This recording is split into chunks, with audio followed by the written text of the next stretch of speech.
हम समूचे चीन का प्रतिनिधित्व करते हैं। पीपल्स रिपब्लिक ऑफ चाइना चीन की इकलौती वैध सरकार है।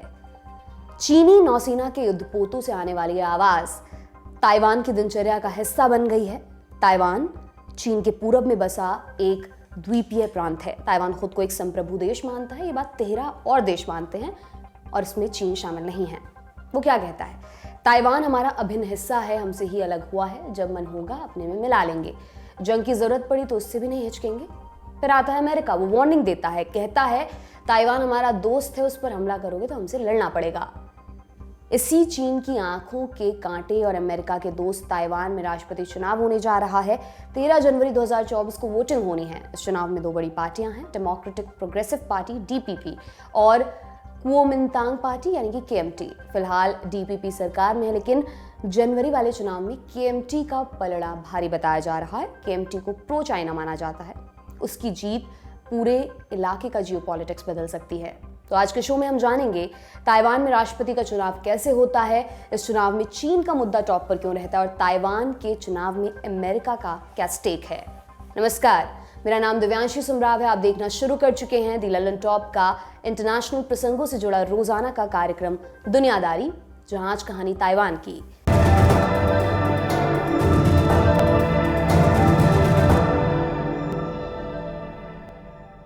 जब कभी ताइवान का जिक्र आता है, हमारे मन में एक जरूरी सवाल उठता है, ताइवान एक स्वायत्त द्वीप है, चीन का हिस्सा है या संप्रभु देश है?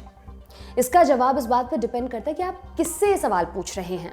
मसलन चीन के लिए ताइवान उसका अभिन्न प्रांत है, वहीं ग्वाटेमाला, बेलीज, हेती समेत कुल 13 देशों के लिए संप्रभु देश है। कुछ समय पहले तक ये संख्या 20 से ऊपर थी, लेकिन चीन उन्हें लगातार तोड़ रहा है। उसका कहना है कि अगर हमारे साथ रिश्ता रखना है तो ताइवान को अलग मानना बंद करना होगा। इसको वन चाइना पॉलिसी के नाम से भी जाना जाता है।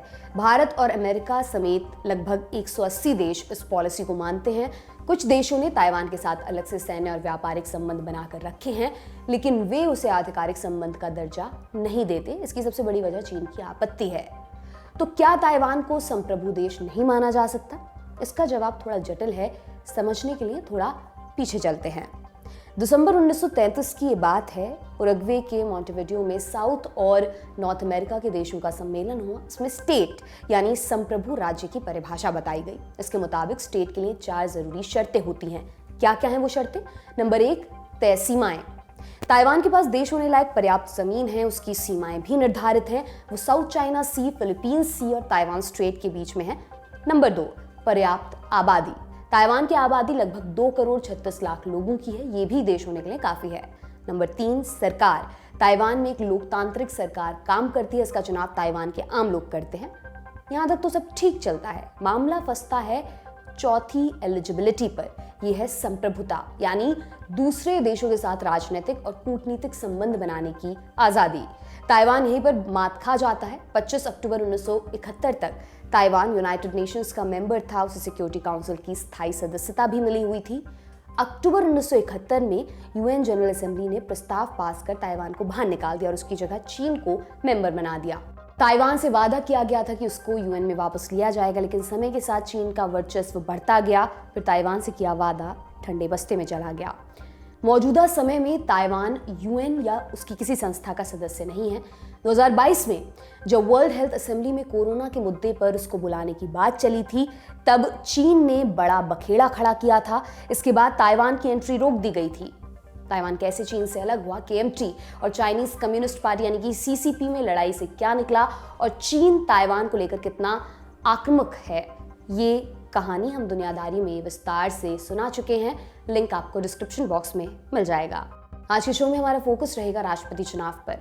ब्रिटिश अखबार द गार्डियन की रिपोर्ट के मुताबिक 2024 में लगभग 40 ऐसे चुनाव होने वाले हैं जो पूरी दुनिया के लोकतंत्र का चाल चरित्र तय कर सकते हैं। मसलन भारत, बांग्लादेश और साउथ अफ्रीका में आम चुनाव होना है। यूक्रेन, रूस और अमेरिका में राष्ट्रपति चुनाव कराया जाएगा। माने 2024 को हैवीवेट इलेक्शंस का साल हम कह सकते हैं। इसकी पहली झलक 13 जनवरी को मिलेगी, जब ताइवान की जनता अपना राष्ट्रपति चुनने के लिए वोट डालने निकलेगी। क्यों अहम है ताइवान का राष्ट्रपति चुनाव? इसकी 3 बड़ी वजहें हैं। नंबर 1, चीन की बढ़ती आक्रामकता। हमने पहले भी बताया, चीन ताइवान को आधिकारिक तौर पर अपना हिस्सा बनाना चाहता है। पिछले कुछ समय में उसका टोन बदला है। वो खुलेआम चेतावनी देने लगा है। चीन के राष्ट्रपति शी जिनपिंग सीसीपी की इंटरनल बैठकों में सेना भेजने पर भी बात कर चुके हैं। नवंबर 2023 में जिनपिंग अमेरिका के राष्ट्रपति जो बाइडेन से मिले थे। उस मीटिंग में जिनपिंग ने साफ साफ कहा था कि ताइवान को मिलाना हमारी पहली प्राथमिकता है और हम इससे पीछे नहीं हटेंगे। ये तो हुई बयानबाजियां, गुस्सा ग्राउंड पर भी दिखाई दे रहा है। चीन और ताइवान के बीच एक मीडियन लाइन है, दोनों के बीच अघोषित समझौता है कि वे इस लाइन को क्रॉस नहीं करेंगे, लेकिन चीन अब लगातार इसका उल्लंघन कर रहा है। उसके फाइटर जेट्स और युद्धपोत रोजाना मीडियन लाइन को क्रॉस कर रहे हैं। इसे युद्ध के उकसावे के तौर पर देखा जा रहा है। जनवरी 2024 में सत्ता हासिल करने वाले को चीन की चुनौती से यहां पर निपटना होगा। नंबर 2, नया राष्ट्रपति। डीपीपी की साई इंगवेन 2016 से ताइवान की राष्ट्रपति हैं। फिलहाल उनका दूसरा कार्यकाल चल रहा है। एक राष्ट्रपति लगातार अधिकतम 2 कार्यकाल तक रह सकता है, यानी साई अगला चुनाव नहीं लड़ सकती। उन्होंने अभी तक यथास्थिति बनाकर रखी थी। अब की दफा डीपीपी के कैंडिडेट विलियम लाई हैं, फिलहाल उपराष्ट्रपति हैं। लाई को ताइवान की आज़ादी का कट्टर समर्थक माना जाता है। कहा जाता है कि उनके राष्ट्रपति बनने के बाद तनाव काफी बढ़ सकता है और इसके चलते जंग की आशंका भी बढ़ेगी। Number 3, KMT. इस बार के चुनाव में केएमटी प्रबल दावेदार बनकर उभरी है। प्री इलेक्शन सर्वे में वो कड़ी टक्कर दे रही है। केएमटी की पॉलिसीज चीन को सूट करती हैं। उनके चुनावी कैंपेन की भाषा चीन से मेल खाती है। वे दोनों कहते हैं कि डीपीपी की जीत का मतलब होगा युद्ध। मीडिया रिपोर्ट्स में दावा किया जा रहा है कि चीन केएमटी को जिताने के लिए प्रोपेगेंडा कैंपेन भी चला रहा है। दिलचस्प यहाँ पर यह है कि इस समय केएमटी और सीसीपी की भाषा एक जैसी होगी, लेकिन उन दोनों के बीच लड़ाई का लंबा इतिहास भी रहा है। केएमटी के चरित्र में बदलाव कैसे आया और अगर केएमटी चुनाव जीतती है तो क्या आजाद ताइवान की कल्पना खतरे में पड़ सकती है? इसको विस्तार से समझने के लिए हमने जवाहरलाल नेहरू यूनिवर्सिटी में इंटरनेशनल स्टडीज के अध्यापक डॉक्टर स्वर्ण सिंह से बात की। आइए उन्हें सुनते हैं। पहली बात तो ये कि केएमटी को प्रो चाइना कहना थोड़ा सा शायद ठीक नहीं होगा। वो चीन पर उनका रवैया थोड़ा नरम है कह सकते हैं। और वो चीन के नेताओं से, चीन की कम्युनिस्ट पार्टी से बातचीत करते हैं, वहां जाते हैं। जो डेमोक्रेटिक प्रोग्रेसिव पार्टी है उसका थोड़ा सा रुख आक्रामक है, तो ये इतना सा फर्क है।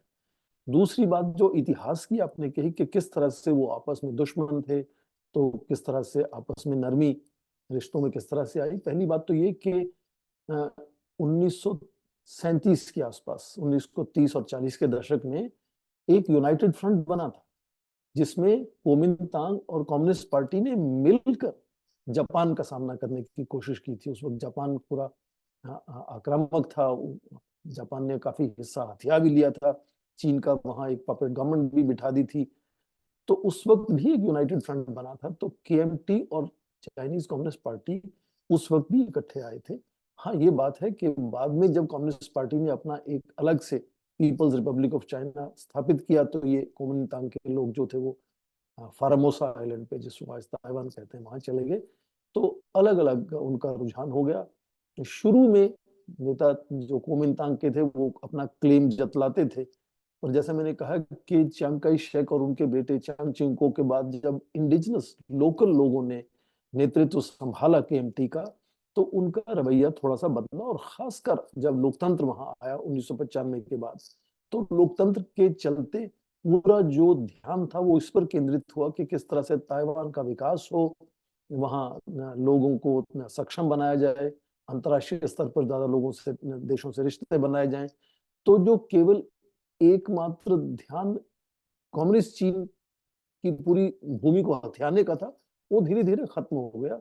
और अपने आप में अपने ताइवान राष्ट्र को किस तरह से बनाए रखना है, चीन के प्रभाव से कैसे बचना है, इसमें बदलाव लोकतंत्र के नजरिए से आया। और खासकर इसलिए भी क्योंकि चीन आज जो है वो दुनिया की दूसरी सबसे बड़ी आर्थिक व्यवस्था है, प्रभावशाली देश है।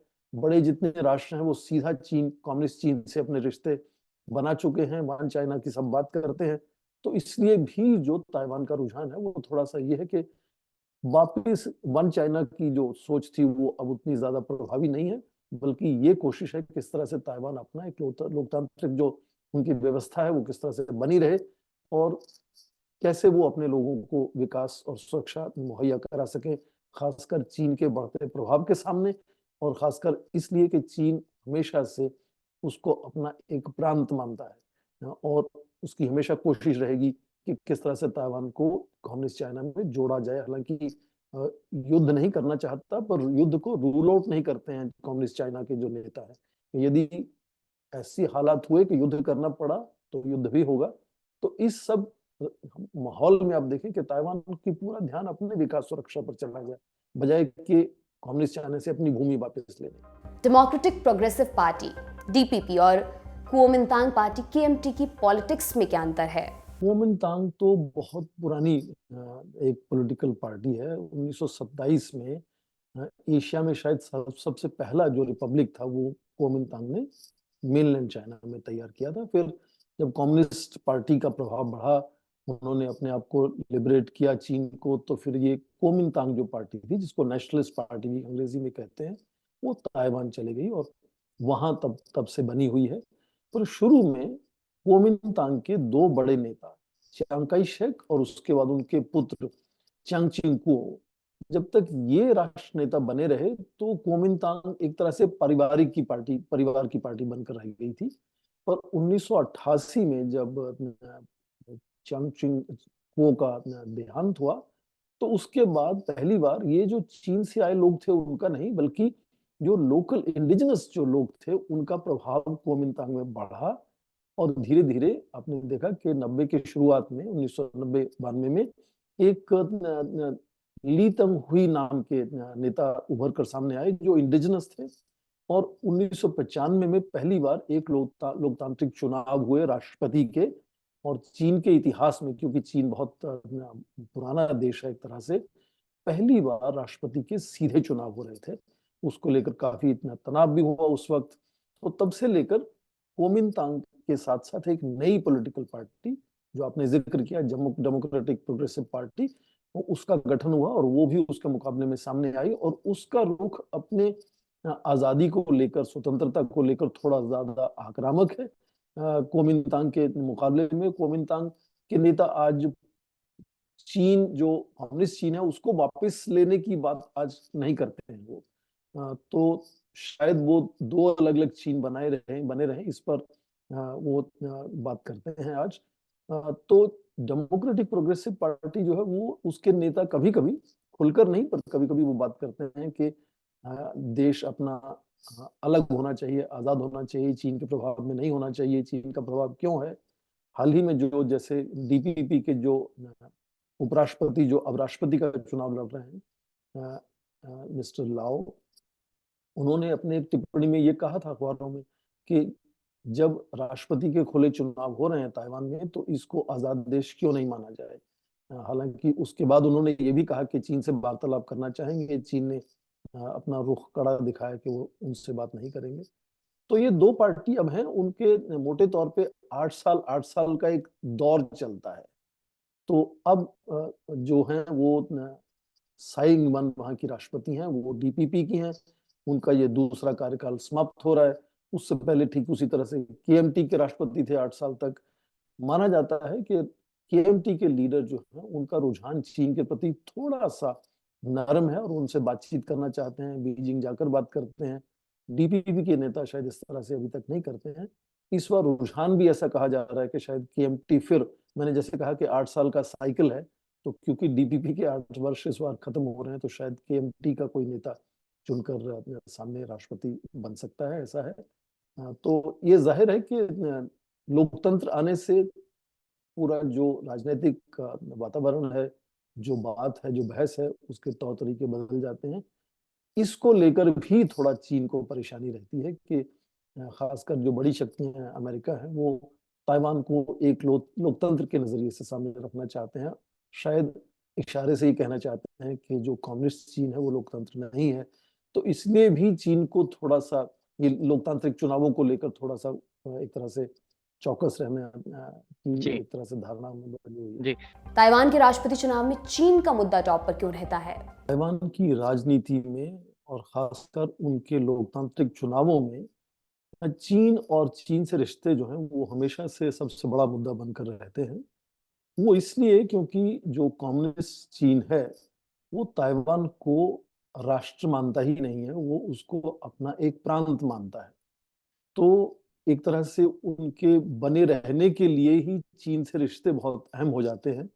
इसलिए चीन से कैसे तालमेल बनाना है, इसको लेकर हमेशा बहुत ज़्यादा एक तरह से गर्मजोशी से बात होती है जितनी भी पॉलिटिकल पार्टीज हैं वहाँ।